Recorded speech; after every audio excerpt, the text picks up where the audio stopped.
Крупная авария произошла на проспекте Победы. Там столкнулись Лада Калина и Hyundai Solaris. Девушка-водитель отечественной легковушки, выезжая с парковки торгового комплекса, не уступила дорогу иномарке. Как итог, сильные удары и последующая госпитализация одного из водителей.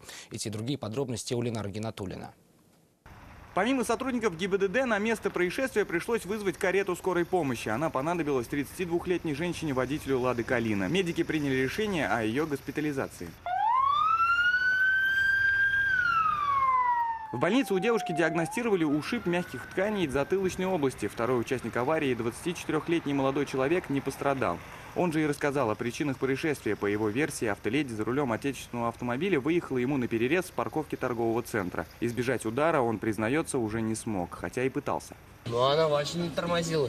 Свою роль в аварии, говорит мужчина, сыграла и очень скользкая дорога. После столкновения «Ладу» развернула, иномарка же смогла остановиться только в сугробе, куда ее отбросило после удара. Приехавшие на место происшествия автоинспекторы согласились с мнением водителя «Hyundai», что именно выезжающая автоледи должна была уступить дорогу потоку, едущему по главной дороге. Впрочем, детальный разбор аварии еще предстоит.